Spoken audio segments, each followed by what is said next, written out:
Good morning, Little Shop of Nerds. This is Mike. I'm Julia. And what's today's hint, Jules? So today's hint was really simple. It's Kiss. Today we're going to be talking about the second season of the Netflix anime series of My Happy Marriage Season 2. Yeah, so the reason why this week's hint is Kiss is because during this season we finally get to see Mio and Kyoka. We finally get to see them kiss. Mm-hmm. And I'm super happy about that. I love shoujo anime, romance anime, all of that. So the entire time that I'm sitting there watching this, and they were getting close and they were gonna kiss or whatever, I'm just sitting there going, "Now kiss," like just like that, just like how Mike Tyson would say, kiss. So I was so this season was like a gold mine for me, and oh my gosh, it was so good. That was alright. And it was good. Also, if you guys didn't know, Kaiji Tang, who is the voice actor for Gojo, from Gojo from Jujutsu Kaisen, Sanemi from Demon Slayer, or Dazai from Bungo Stray Dogs. He's also done a few that I'm not familiar with. But he actually did the voice for the villain in this season. Which I didn't know a guy could make a villain attractive, but he did. So I really enjoyed the villain this season because, he was voiced by Kaiji Tang. So Alright. let's get into it. So it starts off with where the second season, or where the first season ended, which was them going to that party that Mio was practicing for. They go to the party. I think things went well, if I remember correctly. Just she was getting a little overwhelmed because Mio is definitely an introvert. Like you can just tell by the way that she acts, she talks. But then a lot of that may have been just because she had been abused by her family. Yeah. But she's definitely an introvert, and she definitely was feeling a little overwhelmed. But if I remember correctly, things did seem to go good at the party. And then the real test came with when she had to go to Kyoka's parents' house to meet his parents. Her mother-in-law was a B-word. Yeah, his Kyoka's mother was a bitch. Like, just completely hell. Yeah, crazy. she was pretty much trying to get rid of her, but she stayed, and I even like how the father-in-law was like, "Shut your mouth and go." Yeah.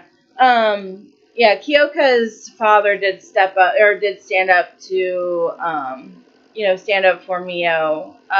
Because she was treating Mio like a servant. And then before they left, she wanted Mio to wear Western style clothing. So Western style clothing was basically skirts and dresses and stuff. So not like kimonos would be like Eastern style. So Western style clothes would be like something that we would wear. And she did. And then she gave her like a hair ribbon and told her that it was just like some old thing that she didn't want anymore. But it was actually it was a gift to Mio to kind of show that she kind of accepted Mio into the family. So I am just basically going off by what I remember because I did watch the first 5 episodes. It was first 4 or 5 episodes a while ago, and now that they just released the last episode, I did finish it. So anything after that I remember a little bit better. So Arata, which if you guys remember, he was the guy that was supposed to marry Mio from the Usaba clan or from the Usaba family. Was supposed to be like her cousin. Yeah, he's like her cousin, but they were supposed to get married because back in the day. I don't care. It's still incest. I mean, it is, but I don't even think they were like first cousins or anything like that either. They're definitely they're related, but I don't think they're first cousins or anything like that. You're not making it better. I'm just saying You're that not making it better. it doesn't matter because back in that Taisho era Japan, that's what they did. Still not making it better. That's what they did. That's what they. Are you gonna say that it's okay for like a 37-year-old man to marry an 11-year-old girl? Someone did do that. Exactly. Back in like ancient Britain. Not just ancient Britain. Hell, during the 1950s in America, Jerry Lee Lewis married his 13-year-old cousin. See? Still not making it better. Doesn't make it better, but I'm just saying that the cultures are different. So Doesn't matter. We can't really like say anything about their culture. Anyways, at least she was over the age of 18. All right, whatever. And she was 19 during the series. So, and I think Arata's like 24 or something like that. Well, he's pretty much a stalker. Nah, I wouldn't really quite say that. Well, he's really possessive. He's not possessive. He is supposed to be her protector. That's what he was raised to do, was to, be her protector. Okay, name one anime protector that wasn't really was not possessive over their protectee. Gojo? Besides Gojo. When Gojo was protecting Riko? Yeah, sure. He wasn't being possessive over her. Yeah, that's like 1 out of a million. I mean, Naruto hasn't really been possessive over any of the people he's had to protect. Yeah, wasn't that mostly just kids and people that he didn't like? I mean, you haven't seen Shippuden yet, so... Mm-hmm. So not everybody gets possessive over who they're supposed to protect. Mm-hmm. Anyways, he's been told his whole... I fucking hate you right now. So, he's been told his whole entire life that he had to protect her. So that's what he thought that he was supposed to do, was protect her. So... Yeah, sure. And he's not too thrilled about some random guy just swooping in and taking her from the Usaba clan. That's one of the... Yeah. Apparently you don't remember if you'd seen the first season, and I really fucking hate you right now. I remember the first season, he was still kind of possessive and wanted her because of her power and other... I'm not getting into this. Let's just get this done. I mean, I'm just saying that the only reason why he might have seemed possessive was because he wanted to keep the dream site, within the family and not keep it, not have it go outside of the family. Like, what's going to happen if she marries Kyoka? And, okay, even if that's true, what happens if they did have a kid and they married outside the family? You would still have the same problem. No, you wouldn't. Trust me, there's sometimes people don't want to do what their family says. Well, we know that, and we know that Sumi, which is Mio's mother, definitely didn't want to do that, because Sumi, so we do learn a little bit more about Sumi during this. So then after they leave Kyoka's parents' house, they encounter Naoshi Usui, which used to be the guy that was going to marry Sumi, which is, he is part of the Usaba clan, but he's not part of the main Usaba clan. He was from a branch. He was pretty much the protector of the Uzumaki. Yeah, so, he kept calling, which that's the voice there, Usui was the voice that Kaiji Tang did, so, I kind of had a thing for the villain, but he basically would have had the same role as Arata did for Mio, and he, was calling her his daughter, but he's not her father. Yeah, you know when he kept saying my daughter, I'm like, no, she ain't.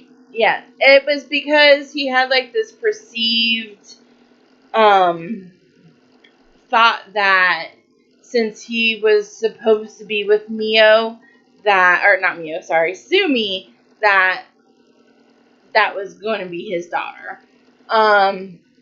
So he, little by little, starts taking over. And they have this thing called the Gifted Communion, which they do bring this up while they were visiting Kyoka's parents. They're trying to make like grotesqueries and stuff like that, and they are showing that, I guess, like normal people without the supernatural abilities, like what Kyoka has or what Mio has or whatever, normal people can't see grotesqueries. It's only people with the supernatural abilities that can see them. And the Gifted Communion decides that, oh, hey, we're going to start telling everybody about this. So we see that happening about New Year's. Because Kyoka and Mio go out to, I do believe it's when they went to the shrine. So the Emperor does get kidnapped. So it's the prince, I can't remember his name, but he, was kind of like, don't tell anybody that the Emperor is kidnapped, we don't need anything to, we don't need to freak anybody out. And eventually, Mio and Kyoka go stay at the palace, along with, with Kyoka's sister, and the girl, or the woman that, the housekeeper, Yuri, I think is her name. They're there too. Arata is there, because, he's supposed to kind of like, even though he's not going to be marrying Mio anymore, he is basically still like her guardian, or not her guardian, but like her protector. And also try to make sure her ability doesn't go out of control. Yeah, and so he finds out that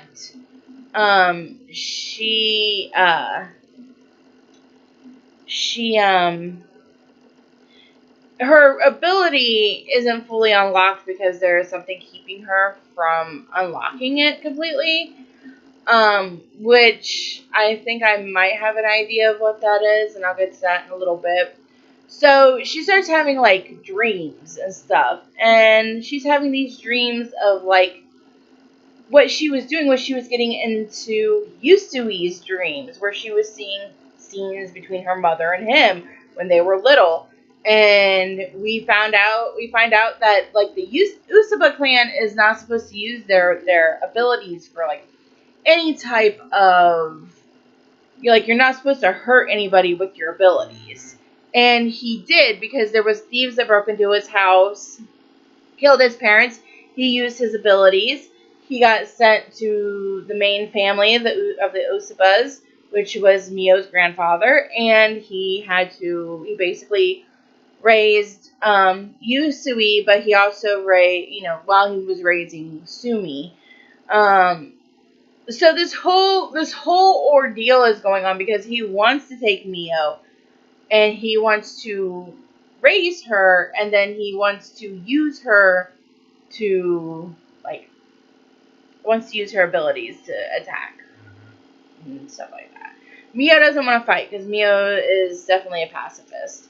Yep. So she does have this dream where Kyoka is going to, they do, they have, at this point, they have shared at least, I think, twice. I forgot about that. They did share a kiss when they were visiting his parents, and then they did share another kiss.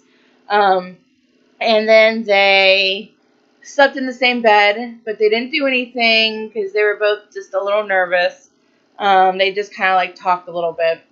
But then she had the dream that something was going to happen to Kyoka, and before she could get over there to warn him, Usui attacked almost killed or Kyoka's sister. I cannot remember her name for the life of me. Almost killed her. Yep.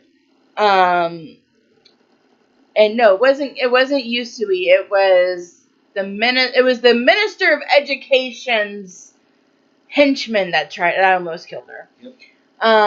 Because we found out that the minister, I am like skipping over some things. Okay, so before before New Year's, before all this, Mio started going to the headquarters, the military headquarters, and she meets this one girl named Jinochi. We found out later that she was going to be Kyoka's fiance, but that apparently did not go anywhere. But she was tasked with guarding Mio while Mio was visiting the quarters. They become friends. They form a friendship. Yusui attacks then almost kills like the entire squad that was there protecting Mio. We found out that Jinochi was the one that had she had betrayed them, but she had seen a vision that her father was being tortured in front of her, because that's what Yusui does, is he shows fake things. Mm-hmm. And she so she kind of like revealed, or she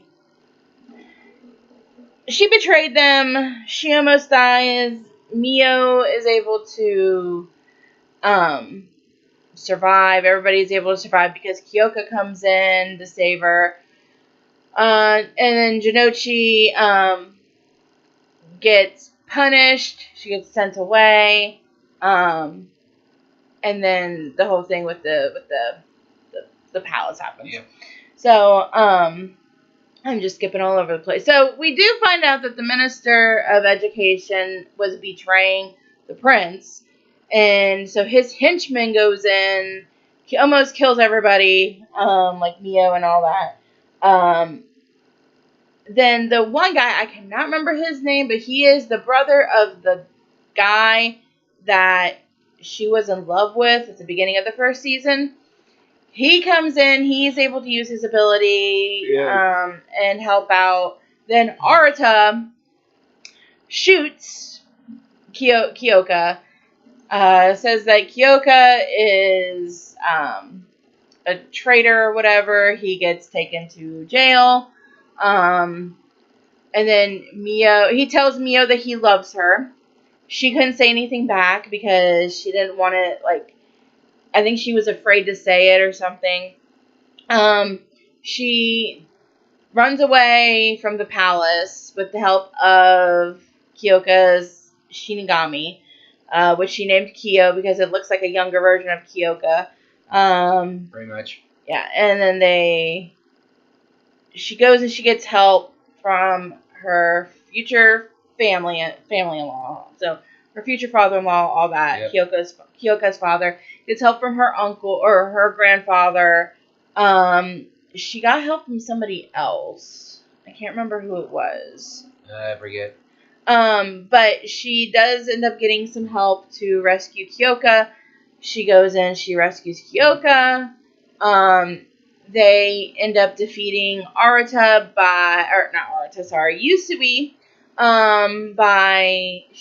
Because at this point she's unlocked her dream sight, her entire power, and she learns more about what happened between Sumi and Usui, and Usui is completely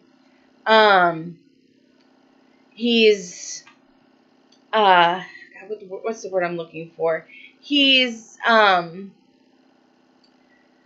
misinterpreting not the word I'm looking for, but it's close enough. He was misinterpreting what her mother wanted. Because we did find out that Sumi didn't have dream sight. She had telekinesis. And she's like, it's a good possibility that my child will have dream sight, which she did. Mm-hmm. Anyways, there was like a battle in the dream. Arata ends up shooting Usui and killing him. Arata gets stabbed because Usui threw a knife. And he's in the hospital. Kyoka, after the battle, he decides that he's going to retire from the military, from being a commander. So, Goto, which is the one guy that's always with him, he's like, I want him to be my successor because he can definitely handle it. So then they go and him and Mio are looking at dress, or they go to see their wedding dress, and it turns out that this wedding dress is the dress that Kyoka's mother was gifted by his father to wear for their wedding. His sister wore it, and now Mio gets to wear it. And she was really happy because she doesn't have anything from her mother. The wedding dress that her mother wore when she married her father is no longer around. So she's like, I'm happy that, something like this was gifted. And then it's basically just them kind of just saying that they wanted to spend the rest of their life together. And that's basically it. Very much. They did manage to get the Emperor back, safe and sound and all that.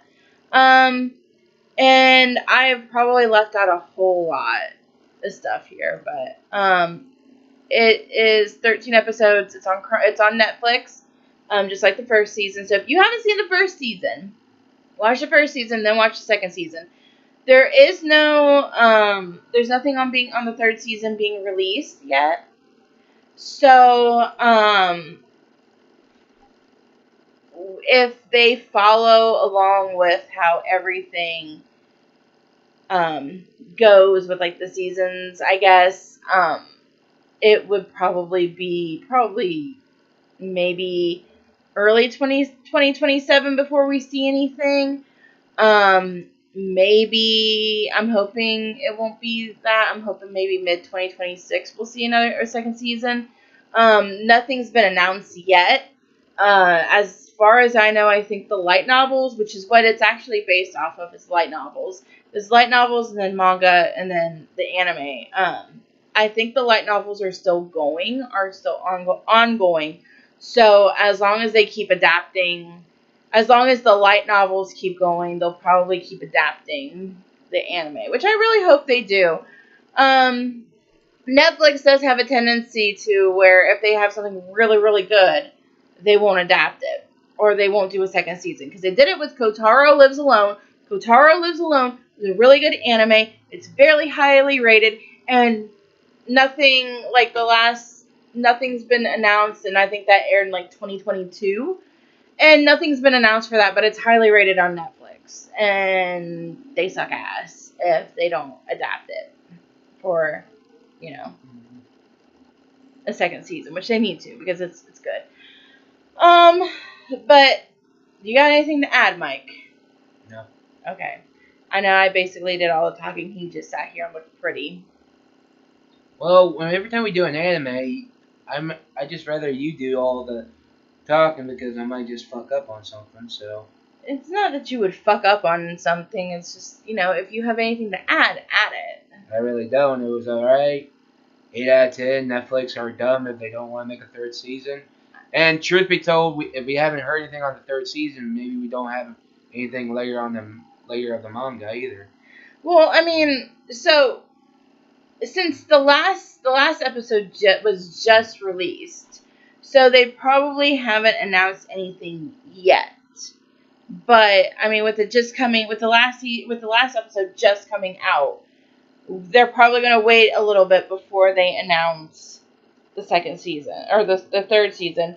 And with where it's at in the light novels is, as far as I know, it's still fairly ahead of where the anime is.